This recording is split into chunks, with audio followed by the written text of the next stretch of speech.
Welcome everyone. We'll just quickly introduce ourselves just before we get started with the session this evening.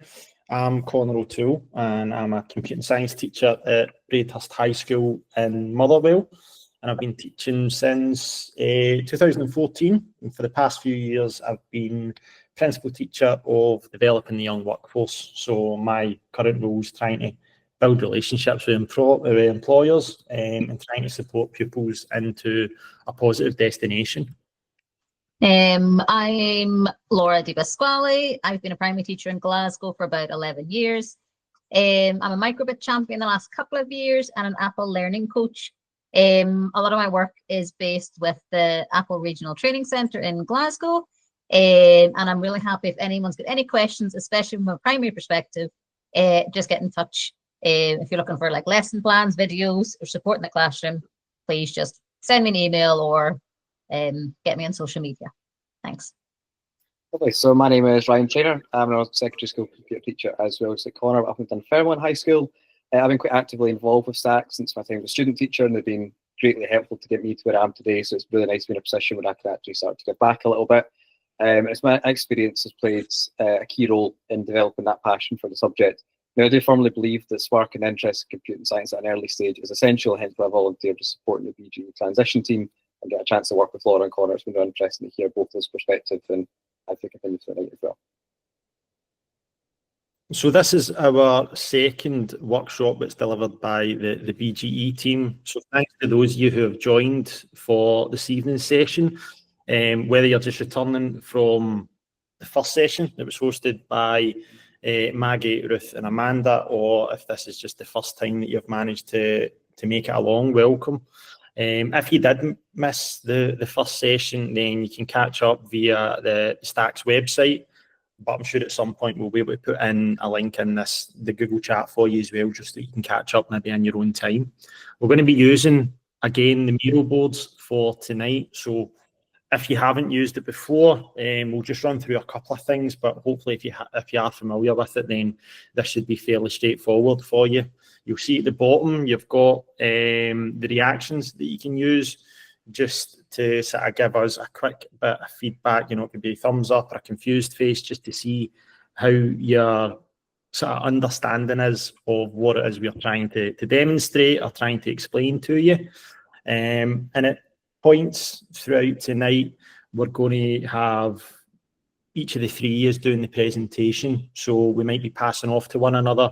You'll be able to see on your screen exactly what we see on ours. However, when you're in the Miro board, you can sort of scroll out, you can zoom in and out, you can scroll around the board and look at different things at your own pace.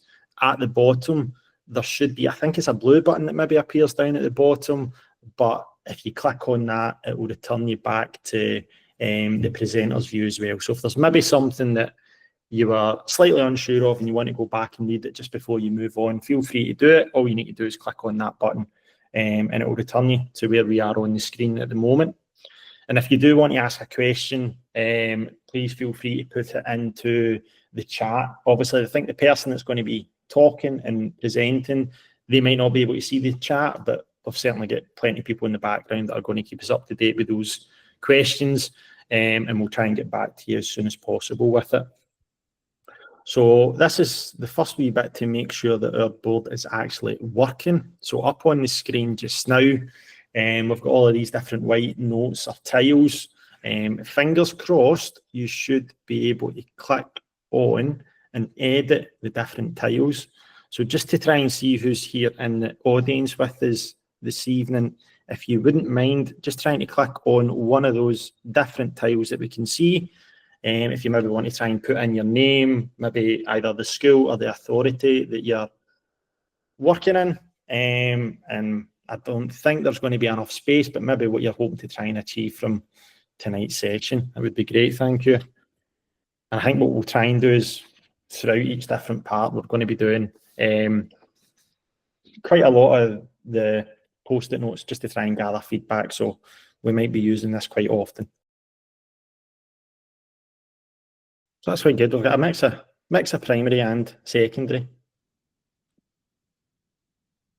It's always good to try and see the links between us as well. Right, so I'll see if we can move on to our agenda for this evening. So thanks for that. This is our agenda, and I mean, we've got it down to 8:30, so probably we won't be spending, fingers crossed we'll be able to finish up a wee bit earlier, but the times are just a rough estimate. So we'll try our best to shorten it as much as possible. We'll start with the core concept of today's lesson. So we're trying to look at an unplugged activity. Then we'll have a quick recap on the microbit and the Make Code Arcade website, which is what we had done on the first session.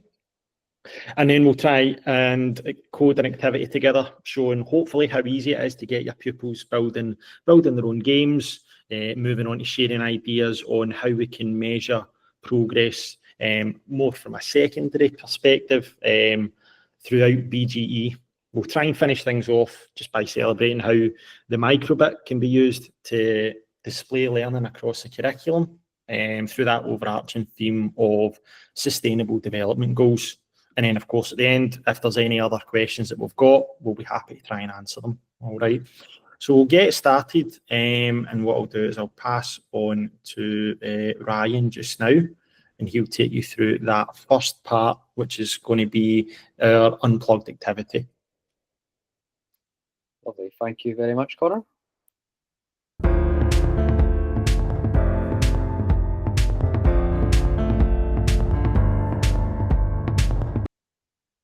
So let's try and begin with today's core concept of the session we want to look at. We're looking at this idea as if this, then else. Okay, that's the fundamental idea in computing science that helps us build logic into programs by giving computers a choice of what to do.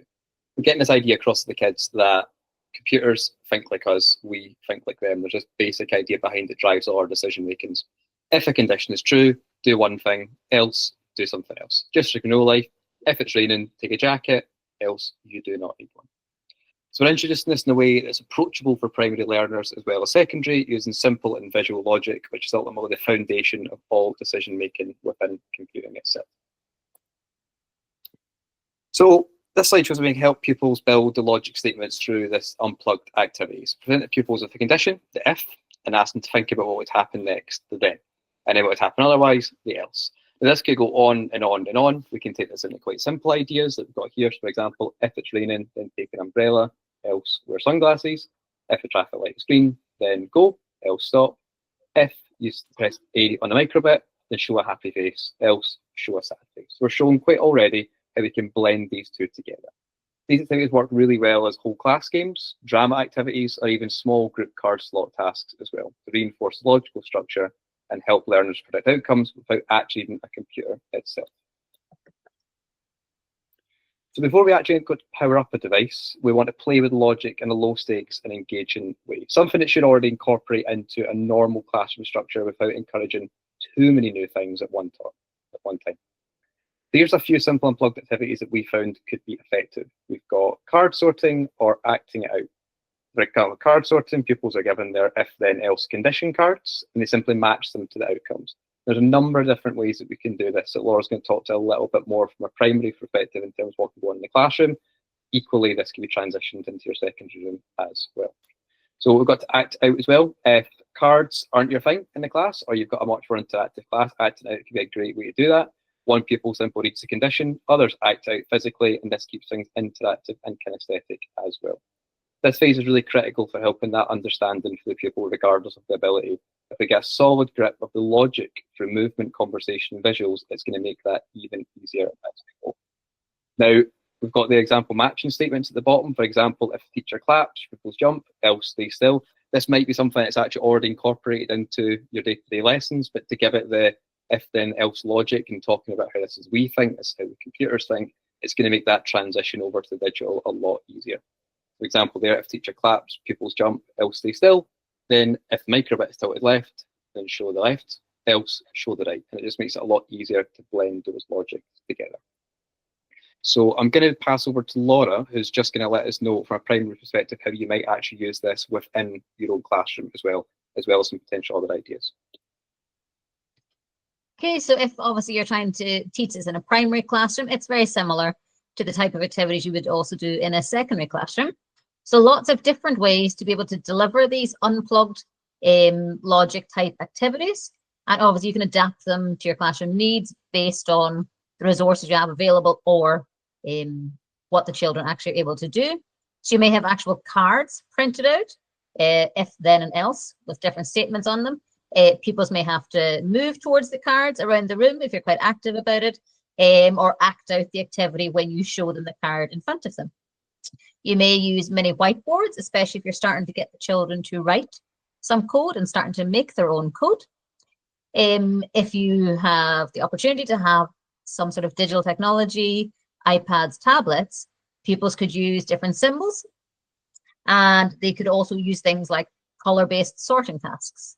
Or probably the one that we use most commonly is acting it out, especially with our younger pupils. So for example, when I clap, you all clap 3 times back. Yeah, when I stand still, everyone eyes on me. Yeah, things like that. But probably acting out, I would say, in the primary school, it helps the children to be a bit more engaged, and I think to understand the kind of the concept of the logic that you're trying to get across them. So again, these methods work across a variety of abilities and levels, making logic statements accessible to all the pupils before then having to move on to actually using a device. Lovely, thanks so much, Laura. I think that is critical. I think as we were talking about this, seeing the primary and secondary transition, I think Laura's talking about how core the actual acting out piece is in the classroom. If we can incorporate a way to take that same behaviour, which is great, and just incorporate into a little bit of computational thinking, it's going to blend those worlds a lot easier and help kind of instill that confidence in pupils early on. So there's been a little bit of talk in there, which has been really good to see. Now, it'd be fantastic if at this stage, from a purely kind of unplugged perspective, what you've seen so far, if you had any comments or feedback on what you've just heard, possibly anything that you'd like to be clarified, or if there's other ideas as well, that's always great to hear. We're a mixture of different professions in this group today, so it'd be lovely to hear if you think you've got another idea if that could go, or something that you've tried in the past, and something you'd like to try, and you've not got the confidence to give it a go without a little bit of feedback as well. Anything you fancy, just an open dialogue on what you've heard so far, or what you potentially like to hear going forward as well. These sticky notes will be there throughout the entire session, so I'll pop back to them. So if you have something that's burning on your mind, even not relevant for this exact moment, just fire it down. It's always going to help us for later on as well for a little bit of feedback.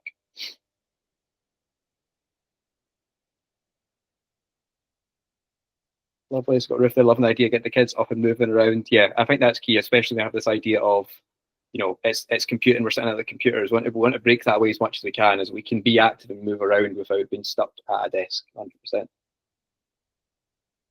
Yep, so I like the idea of using cards, simple game. Yeah, definitely gamify it. It's a lovely idea. It's definitely going to bring that idea of a little bit of competition to the classroom, which is never a bad thing there. Yep, perfect. So lovely examples of primary. Many things we're doing already, just a matter of big links here. That's if we could get across one thing from this session, it's that post-it note there. We're not here asking them to reinvent the wheel. I mean, there is some fantastic work going on in primary schools all over the country. We just want to make sure that we can actually give it the credit it deserves and link it to the right level of thinking. We're already doing that with English, maths and science. Just about, can we bring this out to computing as well, or that to increase that sort of STEM incorporation there. So great, that's much less complicated than I first thought. My P12 could do this 100%. I mean, you can get the idea as early as you can. It'd be fantastic. You've ordered school lunch to this, you've got a pat lunch, something else. That's it. I mean, that's grand. I'm glad that that seems to have had the impact that we were really aiming for there, because that was it. We weren't here to, you know, teach everyone how to do these statements. It's something that we're doing, but I think if we can incorporate that into the computing world, that's exactly what we want to be.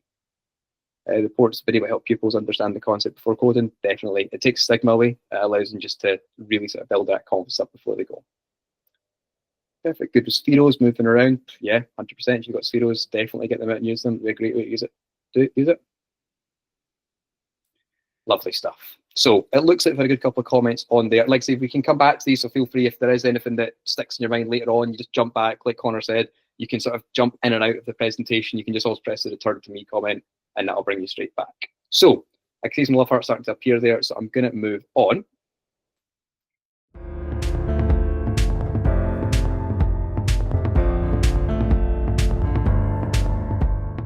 Now, for anyone that was in session 1 of our BGE sessions, I would definitely encourage, and what it wasn't, I definitely encourage you to pop back and look at that if you have some time, because the team did an absolutely fantastic job of really going over the ins and the outs of microbits, understanding how they work, all the buttons, all the play, and it really was something to be seen. As much as I would love to go back over that again tonight, we just unfortunately don't have the time. Going to a really sort of brief overview of what the microbits are, roughly how to use MakeCode, and then we'll have to go forward with the actual task. But if you are wanting information, you can reach out to really anyone here, as well as watching back that first session as well at your own time. So once the pupils understand the conditional logic and unplug setting, it's time to bring in the technology, specifically the BBC microbit. But I like we were talking about spheros and things like that as well. This could be applicable to these as well. The small device is perfect for primary because it responds to inputs like button presses and shaking and displays outputs in the LED grid. But the good news as well is every primary school, every school in Scotland does have one of these kits somewhere. If it's not there, find out where it is. Ask your teacher, ask your STEM leads, and find out what cupboard they've been hidden away in, because they will definitely be there. And if you are struggling with any of that, please reach out to us or any of the STACS team. I'm sure we can help with that terminology for you there. So we're going to be using the Microsoft MakeCode platform, which you may or may not be familiar with already. We're going to have a quick look at it. It's simply a block-based editor, very similar to Scratch. We've used that. That requires absolutely no typing. It's visual, intuitive, and lets pupils drag and drop logic blocks into place, reinforcing that same structure that we just practiced of the if, then, else, just in a digital format. So we've got the MakeCode website, and then this is the main environment that all pupils would be using to do the programs on their microbits. And we'll sort of try and guide them through the logic, the input, the variable section with the blocks, so the if, then, else, the shake, the sets can be found. There is so many amazing things that they can do. For our very small idea this morning and this afternoon, that's going to help us do that. But ultimately, there's, it's only it stretches their imagination. So begin by connecting that same logic ideas. If something happens, then do this, else we do something else. We're going to take that directly into the digital project. Now, this should make the transition from unplugged to plugged seamless. If we get that first bit right and the kids are already moving around with their cards or acting it out, this won't feel like a big jump. We're all taking these amazing ideas and letting them pop it straight onto the computers. This is where it should all come together.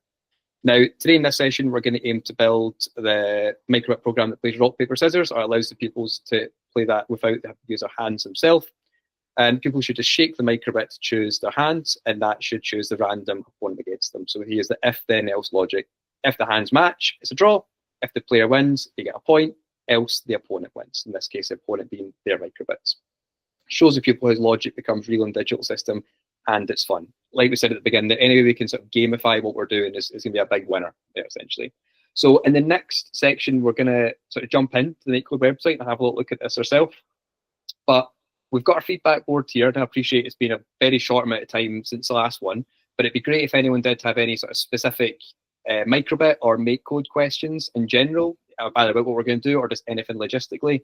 Feel free to fire them in here. I know that there's a range of experience within the room in terms of people that have used them a lot, and who've just started using them. So if there's any sort of logistical questions around microbit, feel free to fire them in here. If not, we can just dance along. Lovely. It's what I'm going to say. MakeCode is a great, right? Yep, 100%. Take you through program step by step. But like I say, we're going to show you how to build it. From the ground up. I say the ground up is very simple, but there is lots and lots of tutorials ready baked into there. So even if you've got the confidence to get the kids onto microbit MakeCode, but not really sure where to take it, there's 101 ideas ready to go for them, as well as the sort of self-guided things as well.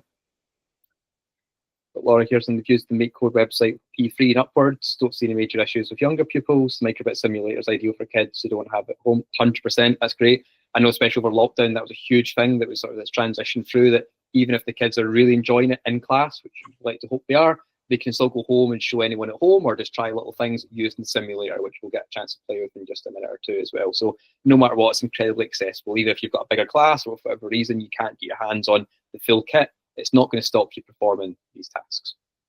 We've got done rock, paper, scissors, classic, yep, 100%, looking for engaging programs to make, definitely. And we're going to touch on that a little bit later on as well. We've got a couple of different ideas later on, but there is absolutely loads and loads available. And I can see Laura is already plugging the channel that she's got, which has lots of different things in there. I've seen that as well. It's really nice. The good thing is once they start, it's really hard to stop, in the sense of once they've got the basics of most games, they're all very, very similar foundations. But definitely, Laura's talking those code long videos, really, really useful to use either yourself or with pupils as well. I've used MakeCode P17. I've had pupils use this afternoon. Fantastic to hear. It is a really accessible website. It does allow people to get hands-on really, really fast. So happy to see that going. Definitely, yeah.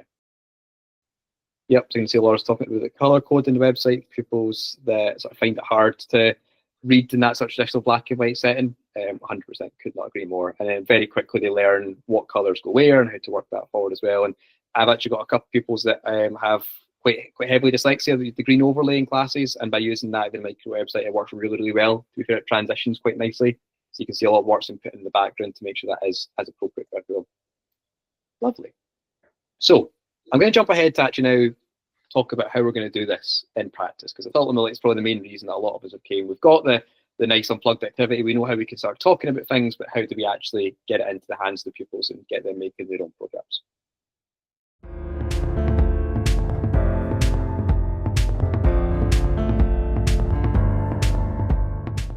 So we're going to go rock, paper, scissors. Now it's getting broke down into 4 key things that we need to have. We need to have a shake element. We have to have some element of random selection for the opponent's hand, otherwise it's definitely not much of a game. If then else logic to decide a winner. So if we're thinking about this in the structure of a day or a week of a lesson, if you've covered your if then else logic already, you've already done the biggest part of this. We've got a variable to store the value of the hand. Now we did touch on variables a little bit in the last session as well, but we'll give a quick crash course just in case we're a little familiarised when we get into the actual MakeCode editor itself. Shake, once again, is how we interact with the microbit. However, that can be changed at any of the other inputs as well, which we'll show in just a second. So I'm going to try and get this set up on my screen so that it shows what we're going to see.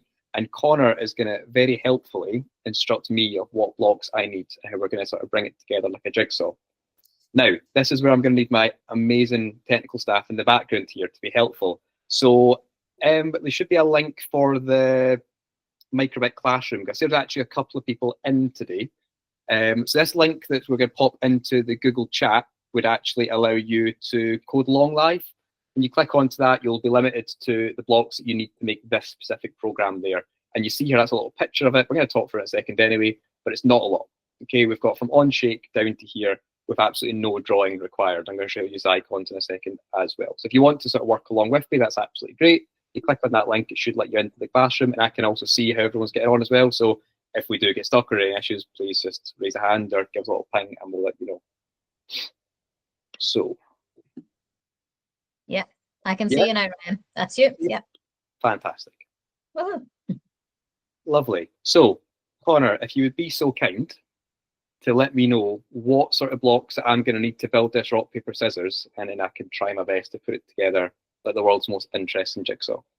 Yeah, so to try and build this, just going through those blocks that you'd already discussed. So we're going to need the one that's the on shake. So we're going to need that in there, and that's going to allow us to detect when the pupil or the young person is actually going to be using and shaking the microbit. So we'll need that one in there first of all.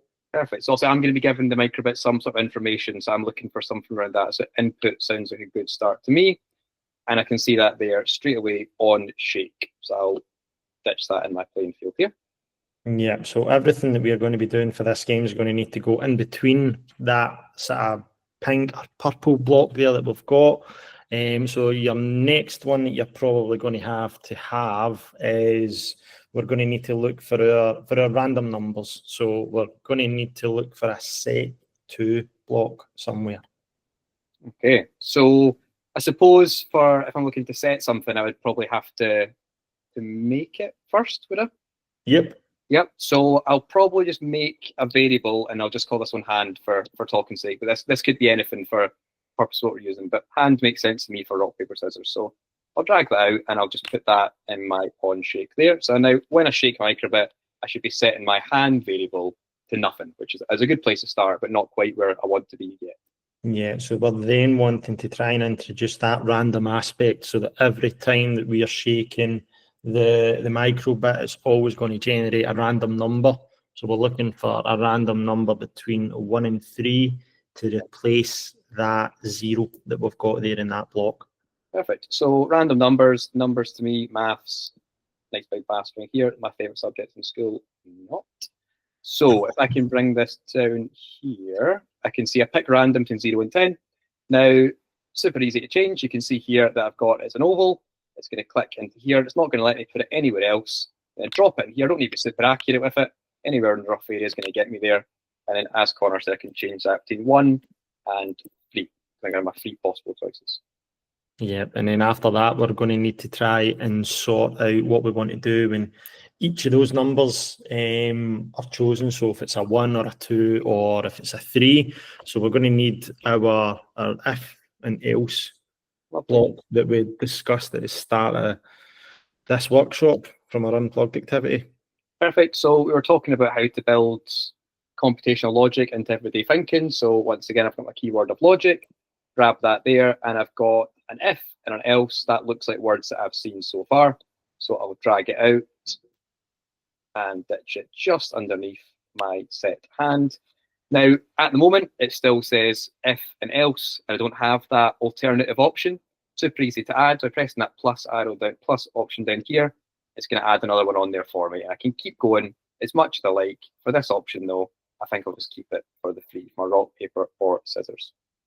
Yeah, so you're going to need those equal signs now so that we can try and compare the values that we've got. So we're looking to compare our variable, which is going to be hand, and that's going to store the value 1, 2, or 3. So we need to try for our conditions beside the if and the else if. We want to try and have an equal sign in there, and you're looking for your hand variable to be compared against 1 or 2. And I think, did we say was 1 going to be rock and 2 was going to be paper? Yep, we can go with that. So you can see here once, guys, I've got our little shape here that labs up quite nicely. I can just drag that in, so I'm not going to get it wrong. So right now I've got 0 equals 0, but as Connor said, we set that hand variable at the beginning. So I can just go back to my variable now, simply just drag hand here and hand here. So right now it's equals 0 and 0, but if we're going to say that we're going to have rock and paper in here. So I've got the logic set up. It's going to generate my random numbers. The last step now is really just getting those icons displayed, isn't it, Connor? Yeah, so the only thing that we're doing now is we're looking for the show icon block, and then that gives us the opportunity to try and draw using the LEDs how we could come up with our different different options. So we need to try and draw a rock, we need to try and draw paper, and we'll also need to try and draw scissors as well. Perfect. Now, if you're anything like me, you might not be, but the minute Connor started talking about drawing, the panic for me started to go. So the good news is I'm a computing teacher, not an art teacher, and that would become very, very obvious even on a short grid to try to show you. Now, the good microbit's got a lot of different icons built into it, which I'm going to be making use of tonight. However, if you've got a slightly more creative class, or you're a bit braver than me, then you would just bring the show LEDs in, and you can simply just start to plot that out yourself. Now, some of the things that kids can do are mind-boggling at times when it comes to pixel art, so it's lovely to see that option as well. But for that element of differentiation, you can get 2 birds with 1 stone. Pupils can draw it or show the icons, kind of give exactly the same goal. So I'm just going to drop in some icon blocks just here. Now, they're all love hearts to begin with, but these can be easily changed. Now, if I was to change that first one, I think we agreed the first one would be rock. So down at the very bottom, we've got what I would make out to be a small rock in the center. We've then got our paper. So right now, if the hand equals 1, it's going to be a rock. If the hand equals 2, it's going to be paper. And if it isn't 1 or 2, it can only be 3. Once again, reinforcing that logic. At that point, we've got some very well drawn scissors. So at this point in time, we can get this downloaded onto their microbit. They can start trying that, going back and forth. But just to make sure it actually works, we've got access to the Nandy simulator just here. Now they can either shake the microbit just like that, or click the shake button. It's going to generate that random number. Now, once again, you're enforcing that idea random. The probability, it's another element in the school. It might be the same icon twice in a row. It might never be, but that's the act of it.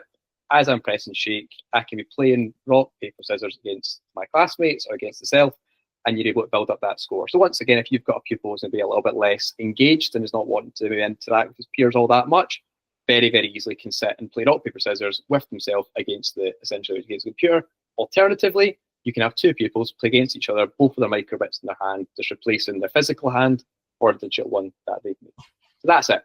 Okay, so we've got a couple lines of code there to get the basis of a really solid game. Now, there's lots of different ways that you could possibly take that, more of which we're going to talk about in just a second. But in terms of the actual microbits itself, That's really as complicated as a particular game gets. In the space of maybe 5-10 minutes or so, the pupils can be in the classroom, either playing against themselves or against their peers as well, bringing that sort of friendly competition into it, like we said at the beginning.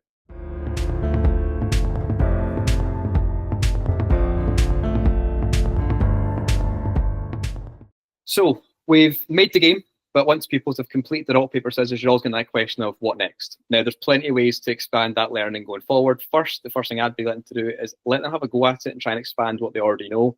Let them add a scoring system if they can, using the A and B buttons to track wins, losses, draws with the variables they've already created. We can have as many variables as we want in the background. They can be tracking that with all the different inputs. Possibly challenge to create their own games, like Snap, great idea. Essentially, once again, they can get their own icons and play against each other. That'd be really nice to see.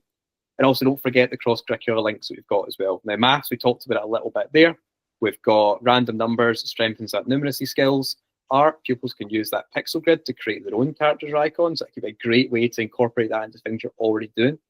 Health and well-being. So we've got that discussions around fair play, following rules, and honesty. Honestly, even when I was sort of writing this out, I didn't really think about that, but I think it is. It's a big thing we talk about every day in all our classrooms. So if we can incorporate that into a natural way, you're instantly getting them to speak to each other in a calm and respectful way. We're not taking turns. It's a really nice way to bring that across.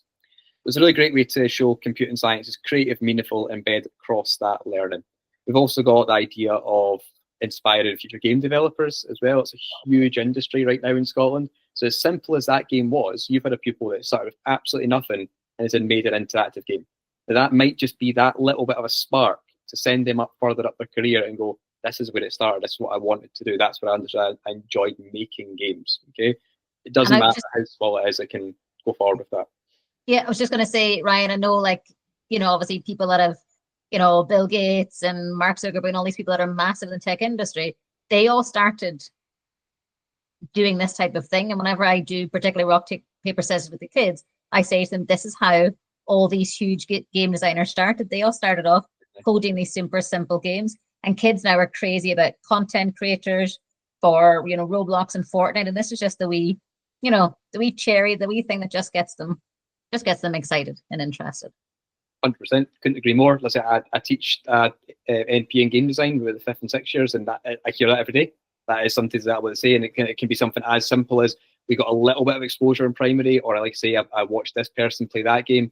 It's a big thing. It's a good point Laura added in there. It's nice to hear that you're actually seeing that in real classrooms as well. So really, it's our job to inspire these kids. So anything we can do at that stage is helpful, and if we can brand it under that gamification, it's always a good thing.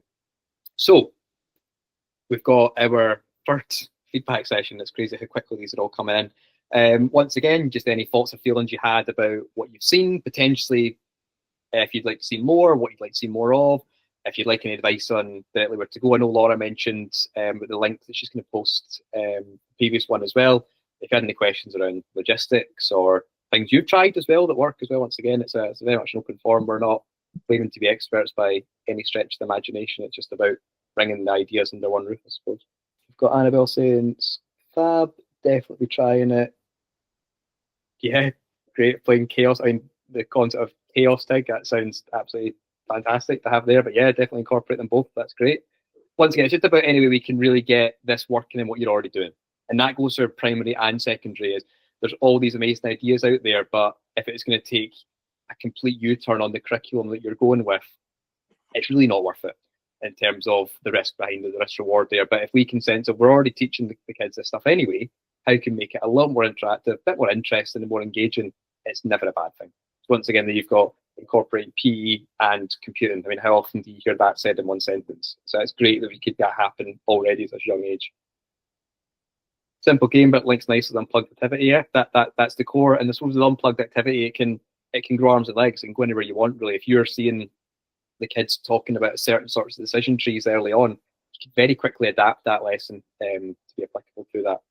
Flipping a coin in real life is fun. Doing this in the microbit class, 100%, exactly the same, super easy to implement. Link well into our set with meta skills, critical thinking. Yeah, definitely, especially that critical thinking and collaboration. That's core. And even pupils that really sort of struggle with the creativity element, they're going to be collaborating by playing against each other. They are going to have to have that critical thinking as well. So that's really good to see. That could be quite easily incorporated with what you're doing already. Done this with S2, very competitive. Yep, I can agree with that 100%. It's definitely not something that is strictly for a primary classroom. We've got all the way up. I can still see 5th and 6th years getting quite heated about who actually won rock, paper, scissors or snap even. So it's not about the age. The age is only really as applicable who you've got in front of you. The core skills are always there. I love that we can link CS to any curricular, PE, music, health, wellbeing, maths, literacy. Kids love it. We get great. Yeah, definitely. It takes that stalemate away from it as well, and it's not just about we're doing this, then that, then this, then that. If there is a reason, it's a very easy thing to talk about. I think even at, sort of like parents' nights and things like that going on, it'd be a nice thing to bring in about how you're bringing technology and games in a creative way. That's not just a case of we've got our ICT time. This is how we've chose to use that hour. Yep, huge focus on our team. Yep, definitely. Game, flipping a coin. Yep, got Michelle there. Done this with the BG in the past. Kids love the game. Yeah, I mean, anytime we can get a real game into it, it's going to be good. And in this way, there's so many decisions that we're teaching into that. So absolutely fantastic. Right. So we've had a look at Unplugged. We've had a very brief overview of how to use the MakeCode website. We could spend hours on that really, but we just unfortunately don't have the time. We've had a look at an activity that we can do now. So what I'm going to do is I'm going to pass over to Connor, who's going to have a little look at how we can incorporate everything we're talking about tonight, but more, let's bring it into what benchmarks that hit and how can we track it and these sort of activities around that as well, which is ultimately, that's the next step for us. The kids have had a fantastic time. How do we make sure it was relevant? How do we make sure that everyone's on the same page?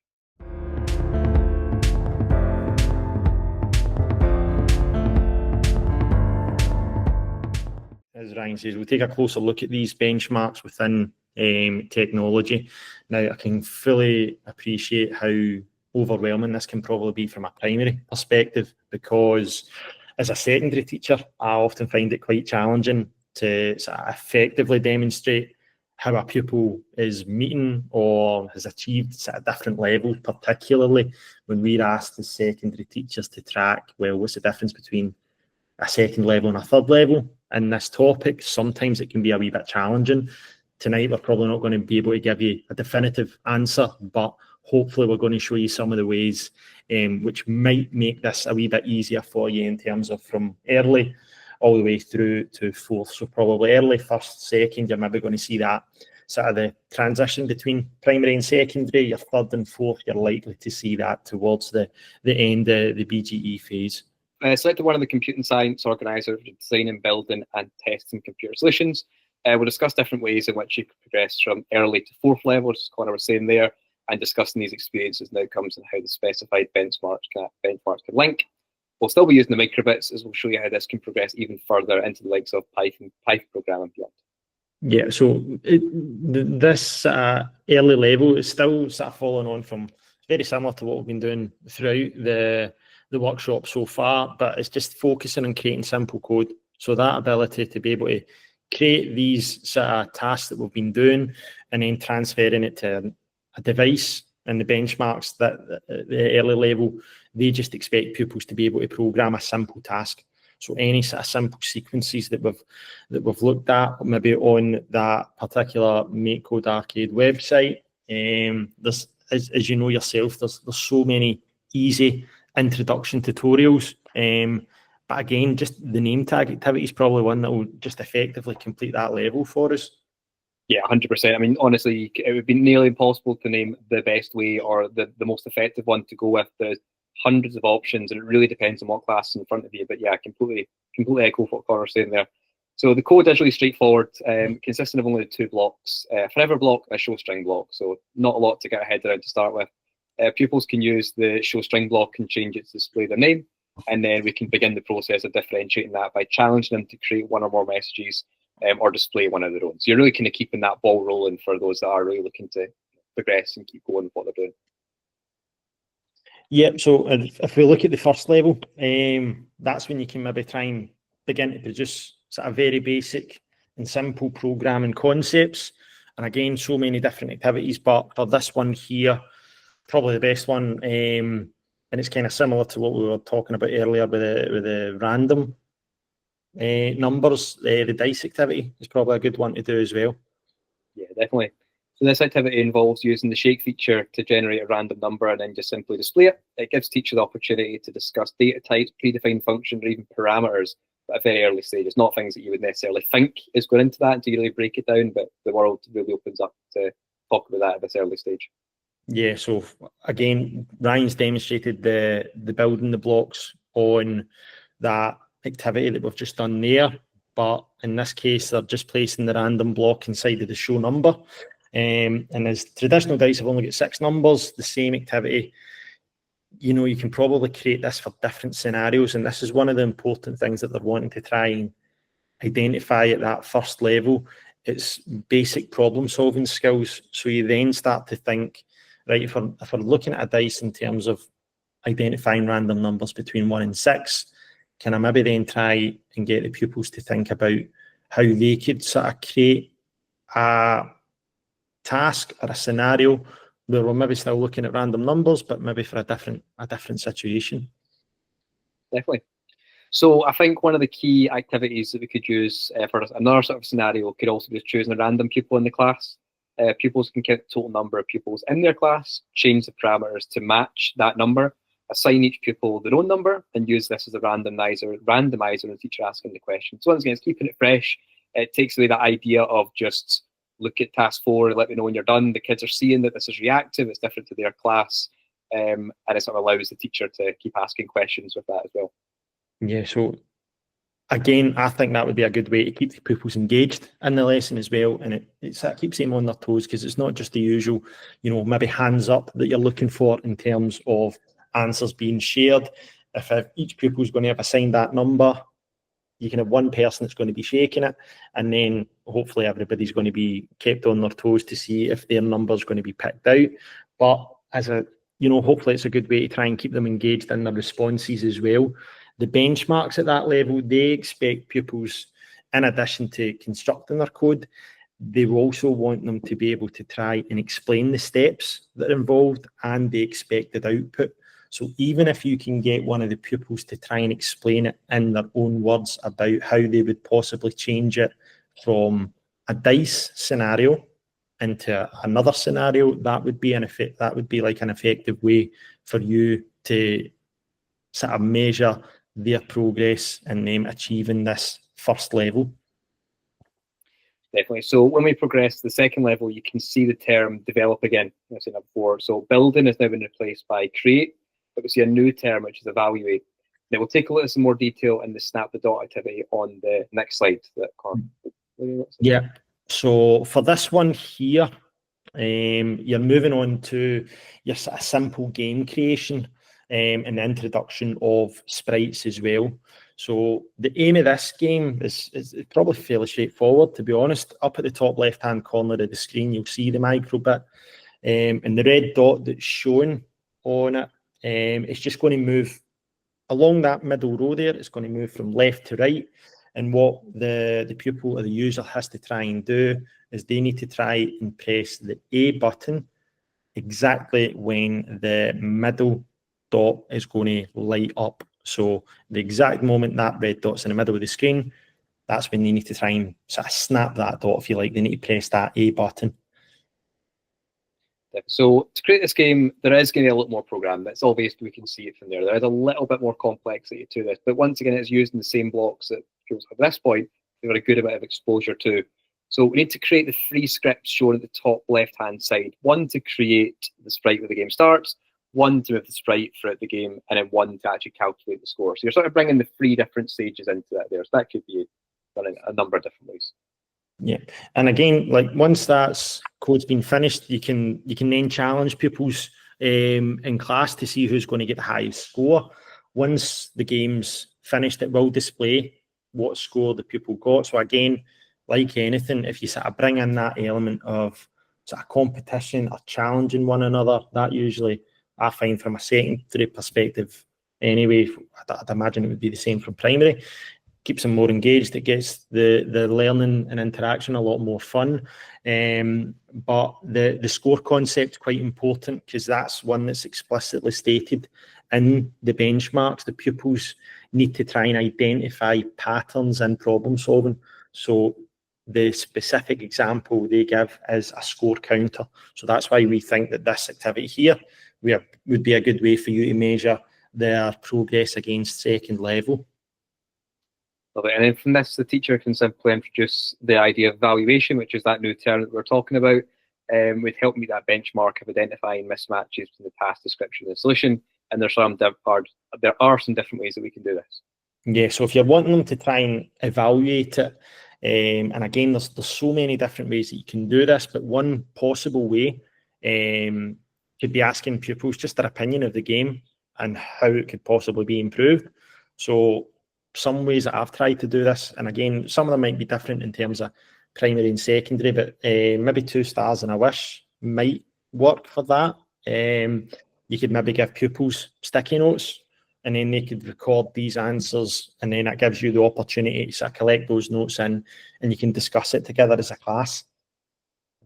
So another option you could also do, you could allow pupils to take part in peer evaluation. It's one thing that we know pupils aren't shy about, and it's telling you they like or don't like something, so give them an opportunity to do that in a constructive way. Down at the bottom right-hand side of the corner of the slide, we've included a little grid template that could be used to assess that progress that a pupil has made in creating the code. But once again, that's very much a guide. You could use that and adapt it to your own classmates. Yeah, so if you were looking at aspects of the game, a simple one could be, does the correct score appear at the end of the game? And if it doesn't, then you could identify like possible problems. Have they maybe put that down at the bottom left? Have they maybe put that change score by 1? Have they maybe put that in the wrong place? Have they maybe put that underneath the else by accident? Or have they maybe, instead of putting in for your x coordinate being equal to 2, have they maybe tried to change that number as well accidentally? Have they put in the wrong one? But it gives pupils a very early opportunity to try and look for errors in other code, and it improves their understanding as well about how they can probably try and rectify errors. So once you've completed that evaluation, ideas can then be gathered, and that could help improve the game. A couple of suggestions are the speed of the sprite and the scoring system. So the speed's probably when you play the game, the speed that it's set to, it does move fairly quickly. So if pupils find that a bit challenging, then they could increase, just where I've sort of highlighted that pause block in the red circle there, the red oval, they could increase that number so that the amount of times the dot is moving, it's slowed right down so that it makes it easier for the pupil to sort of snap that dot right in the middle. However, if there are a couple of pupils that think, no, this is too easy for me, I want to make it a wee bit more difficult, again, you could sort of reduce that number and it would have the opposite effect where your sprite is going to speed up. Exactly. Another idea is you could also change the scoring system so it's more similar to a target. You can make it the aim of the game to snap the dot in the middle of the screen, and we could award, say, 5 points. If the pupil snap the dot in the position before or after the centre, we could award 3 points. The dot was snapped to the furthest left or furthest right, we award 1 point. So still an idea score, but it's not a case of like on or off, yes or no, you got it or didn't. It's award, that range of award that people could get. So overall, this activity here, I would say it gives us a good foundation for meeting the second level, because there's those different terms that have been introduced. So in addition to just being able to create something from your microbit website, it's all about doing those additional things as well. So once we've created the game, can they evaluate it, but can they also develop it as well by putting in their own sort of alterations and their own sort of ideas into the game as well.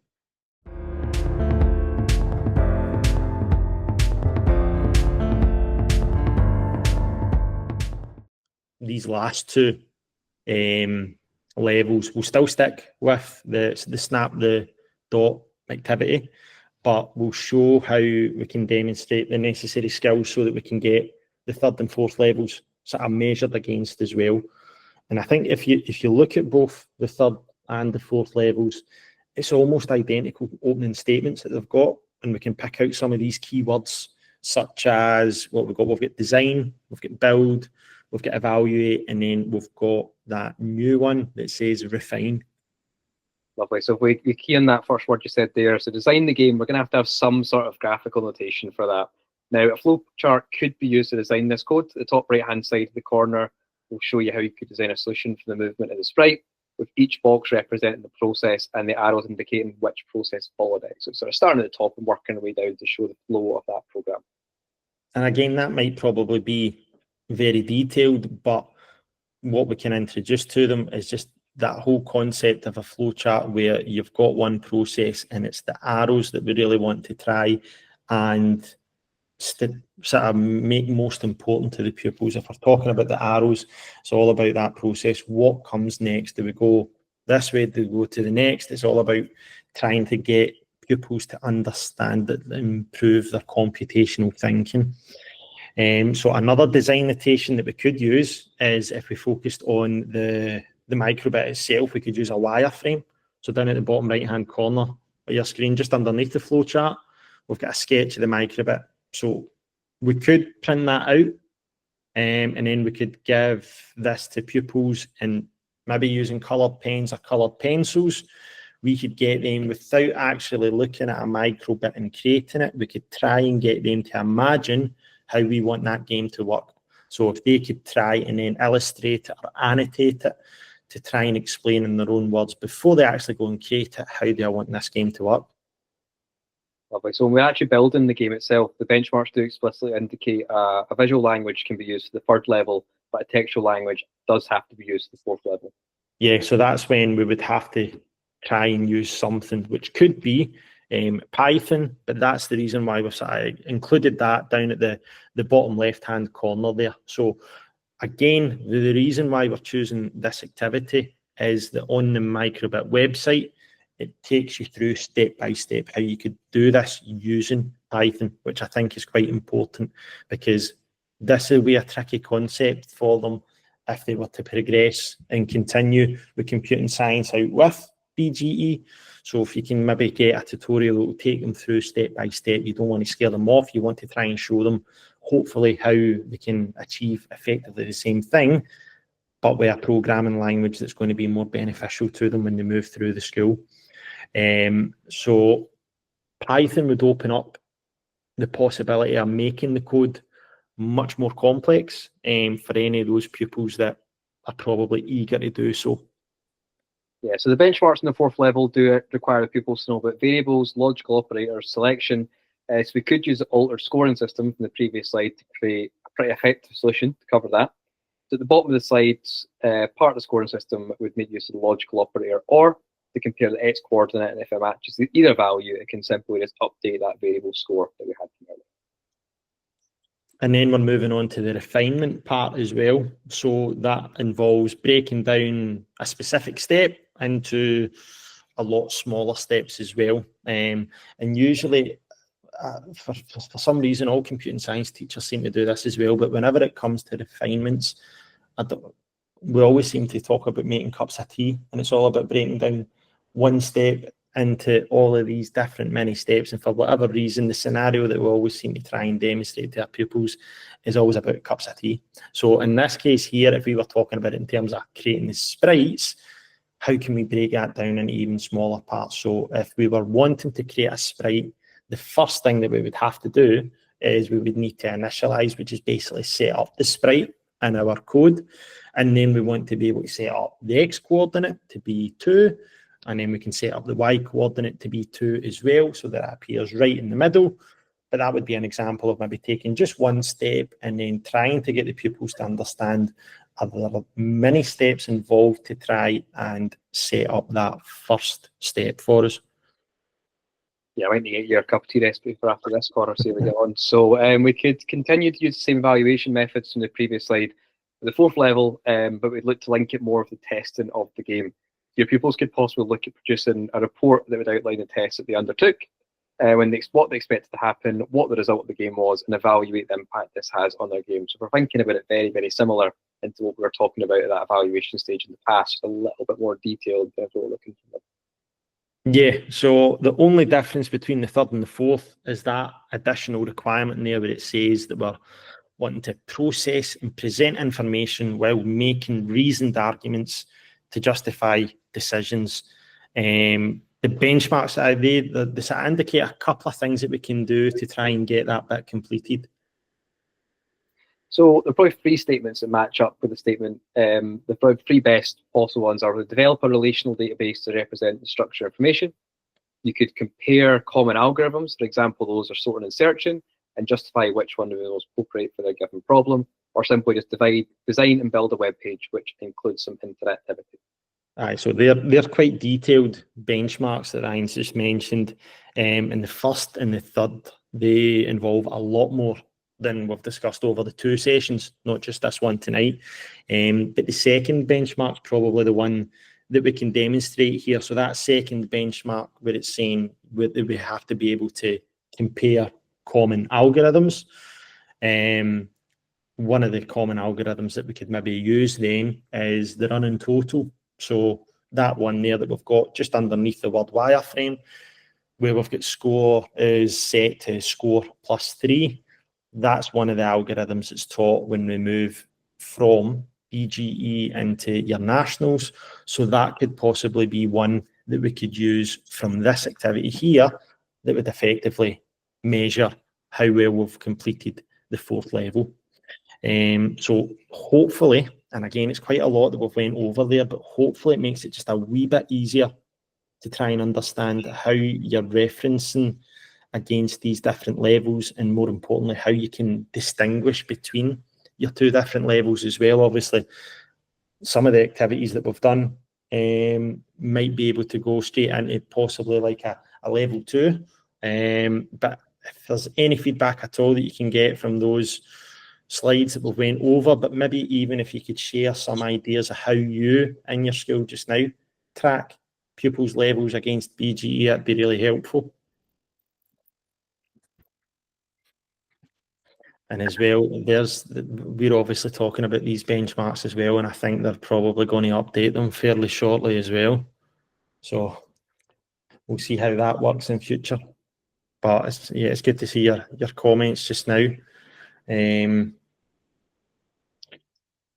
think it's probably going to be different between primary and secondary also. Seen a few people that are talking about tracking and how it works or doesn't work where they are. It's definitely I think it's a concern for most practitioners, to be fair, especially when it comes to this. I think it's easy just to assume that, right, we've done that, move on, we've done it. But I think it's definitely worth taking that extra little bit of time to try and break it down, because like we're saying there, that's one task that's ultimately been spread across multiple levels, and with little tweaks, it's easy to see how your pupils are actually performing. So it's a little work at the beginning, but definitely pays off at the end once you're able to see that data. I can see some of the ones we've got there. So traffic light systems with the benchmarks as well. Yeah, we use that. We use that in our school. Sometimes, and again, that's sort of going on as well. What's the difference between sort of one who's probably going to be green, one who's going to be sort of amber? And I think that's sort of a good way of doing it, yeah. And then we've got the refinements as well used in S3, going over programming and design techniques. Yeah, use the same myself.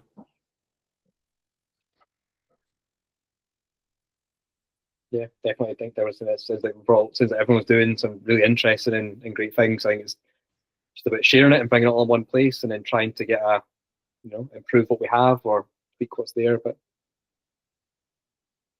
no, there's some good notes to have for the feedback. Thank you.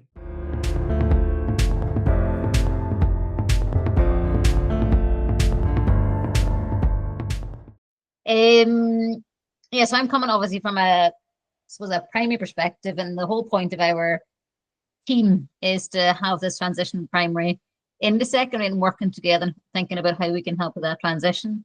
So Ryan and Connor, that was an absolute really clear, fantastic explanation of the progression of coding from early into 4th level. It was so easily described. I've not seen it described like that before, so that was quite nice to have it kind of set out so clearly. I think we all really understood that bit more, kind of understanding the vocabulary that's within the benchmarks. I think in primary we focus a lot on literacy and numeracy, and the other things are kind of just added on a wee bit. But obviously, and I think too in primary we talk a lot about, kids are on track for technology, even though they perhaps haven't done very many of the technology E's and O's. In particular, computing science is one that is quite often missing. So, my kind of desire is that coding or computing science in primary is not just kind of a standalone thing. It is happening in classrooms, You know, you think of a primary 1 classroom, kids are sorting shapes, or, you know, you've got numbers and they have to sort them into, if it's less than 5, it goes here. If else, it goes, you know, it goes in this pile. And that's just, you know, the rock, paper, scissors and the unplugged coding that we talked about earlier. It is happening. You know, pupils are working through the kind of that, I suppose, the computing science type curriculum. Staff aren't really aware of what they're doing necessarily. We're not making that link explicit, just because quite often it's not using a programmable device. We talked about obviously the importance of unplugged activities and helping kids to really get that understanding. So for me, obviously coding across the curriculum is important. It's not just a standalone. It's not just something we're adding on. We want it to be embedded across the classroom and across our curriculum. And I understand too that at secondary level, it's not just computing science teachers that are expected to teach computing science. You know, quite often it's, you know, if it's maybe not offered at your school, it's possibly other teachers, and they're quite called, you know, business teachers and things like that, or people asked to cover classes and they want it to be relevant. So I'm going to talk a bit more about how the microbit can help us to kind of engage our learners with something that's really highly relevant to them. And this is the United Nations Sustainable Development Goals. So in primary, this is quite common to talk about these, in secondary less so. So just obviously helping again with that transition and understanding from primary into secondary. So these are the 17 goals. They represent a global call to action, obviously with connected to climate change, education, equality, and innovation.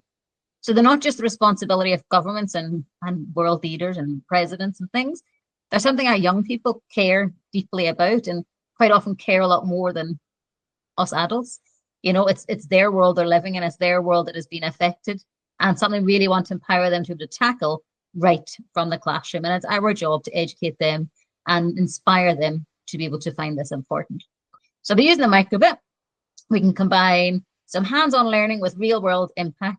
So whether it's creating a device to monitor energy use, a system to reduce food waste, or designing solutions for better health and well-being, pupils aren't just coding, they're problem solving, they're collaborating with others, and they're taking action, which is the most important thing. So this kind of learning, it's not just relevant, it's urgent and it's necessary. When we're teaching our children to code for change, we're not just preparing them for the jobs of tomorrow. You know, essentially we're helping them to shape the future that they are going to want to live in. So I want to take you through a few ideas to help get you started. I already have mentioned, obviously you've already seen the Make Code website. There is endless stuff on there. There are lesson plans, there's videos, there's PowerPoints, ideas from embedding, specifically the Sustainable Development Goals through coding, but they also have a lot of unplugged activities to go along with it to support you, even if you're not comfortable, you know, at using the device just yet. It's a great way to get started. So the microbit, it's a fantastic tool, obviously, for promoting health and well-being. We can see here, so this is Sustainable Development Goal 3. A very popular activity is to create a step counter. If you're thinking about, we do topics, obviously in primary, you do the same in secondary. Kind of, you know, maybe a group challenge, how many steps can we achieve? Can we think about, you know, how we're relating this into social studies? You know, we're learning about the Titanic, we're learning about the height of Ben Nevis, that, you know, width of the Nile, things like this, whatever is coming up in your classroom, how can we link the step counter to this? You know, how long would it take us to walk the wall of China? Probably primary 1 to 7. You're doing the daily mile every day. And again, on this, you know, mirror board, there are links to the Make Code website, giving ideas for the projects that are there. Turn your microbit into a calming or breathing device. So again, simply, we've already used the little block coding that had the images, it had the heart on it. Just kind of going from one image to the other. I've used these quite a lot in my kind of cam box, and the kids go over when it's calm down time, take them, sit and kind of stare at the microbit and help them feel super relaxed. And the one I'd mentioned in the chat was using the dice for PE. I know it was mentioned about using it for rock, paper, scissors in PE as well. Fabulous idea. So like rolling a dice, you know, what activity are we doing, or, you know, rolling a dice for any sort of activity. So these sort of simple projects, they can really help to open up the conversations about physical and mental health, and helping the kids to take ownership of their well-being. By designing solutions that support healthy lifestyles, pupils then can start to see, how innovation and empathy, both of these things go hand in hand. Okay, so here's another couple ones. We've got Sustainable Development Goal 13, which is climate action, and 15, which is life on land. So tackling climate change can feel quite overwhelming in secondary school. Maybe teachers think that's not, it's not their job. How could that possibly fit into my curriculum? But through the microbit, learners can begin to feel kind of how small actions can make a big difference. So maybe they're building temperature sensors to monitor classroom environments, creating alerts when windows are left open or lights are left on, because the microbit has everything built within it, from a thermometer to light sensors to radios. Really just a fantastic little computer. Maybe they're designing weather stations to track local patterns. These projects, they kind of help kids to understand efficiency and environmental responsibility, but also at the same time developing their coding and problem-solving skills. It gives them a kind of sense of agency. They're not just learning about climate change and learning about, light and closing your windows. They're actually acting on it and doing it. So one of the most simple microbit activities is making a counting device. And that was talked about at the previous session. Super simple. But you think, well, counting, yeah, obviously we can do that in primary 1, but how can we actually make it relevant? So maybe it's, litter pick the number of unnecessary lights that are turned on in your school. Going for a little stroll around the school. How many printers and photocopiers are not currently working across the school, or how many angry teachers do you see fighting with paper at a photocopy machine? Just to get, make things a bit more interesting for the kids. Or thinking about, biology, the number of flowers, animals in a garden and stuff. And then obviously they can use that data for, the local park surveys, the RSPB, birdwatch survey is common. And the microbit website has it's called like Do Your Bit, and about kids actually using the microbit to make a difference. Coding your microbit to make sounds and make alarms to remind you to turn off your lights. You can also code it to when it gets to a certain temperature. Then it makes a sound, remind you to feed your fish, water the plants, walk the dog, and so on. Okay, lots of ideas there. So using the microbit to kind of protect life on land, it gives learners a chance to connect with nature, but through the use of technology. Whether it's building soil moisture sensors to support healthy plant growth, perhaps in your school garden, perhaps in your house. Designing alarms to protect bug hotels or bird feeders from huge predators, or tracking diversity in local green spaces. Our pupils can help to really value and learn to protect the environment.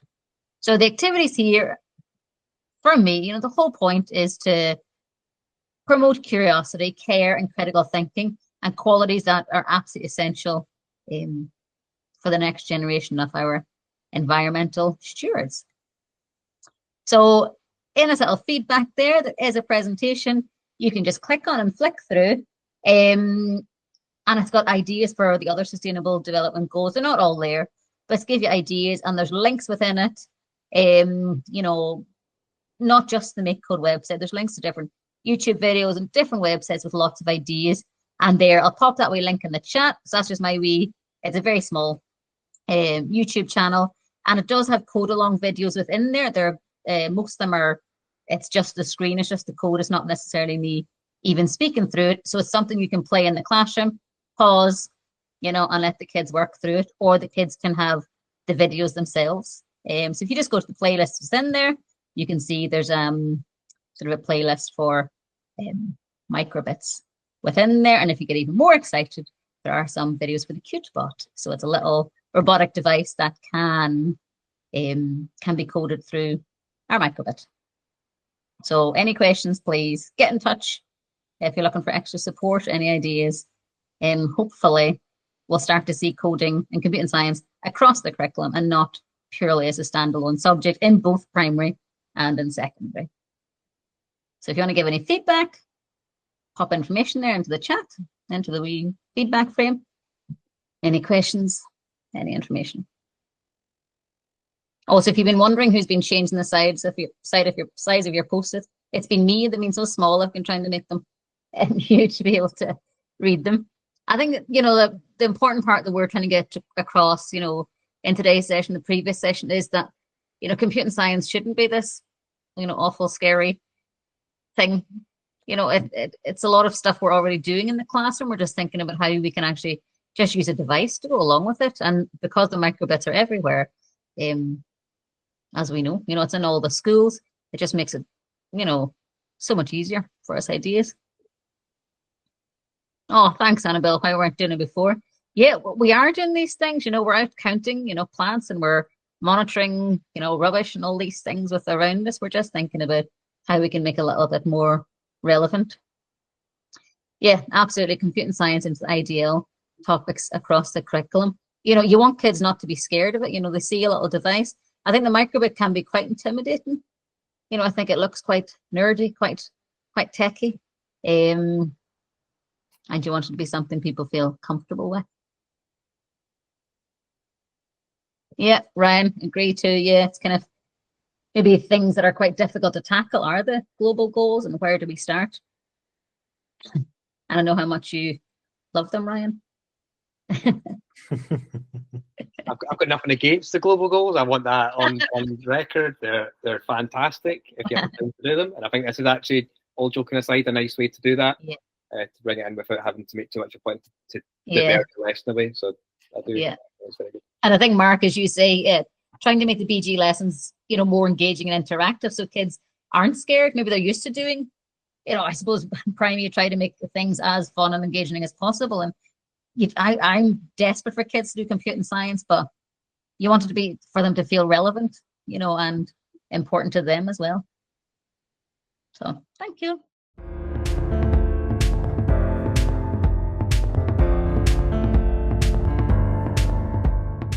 That's us for tonight, folks. Thanks very much for turning up. I know it's particularly this time of the year, your time is very precious to you, and sometimes at this time of the year as well, we're very close to switching off. That summer is in sight for us. So we had our first session. I think it was back in March. And then this evening's session, we were supposed to have a third one as well, but I think with the timings, we're probably going to have a third one when we return after summer.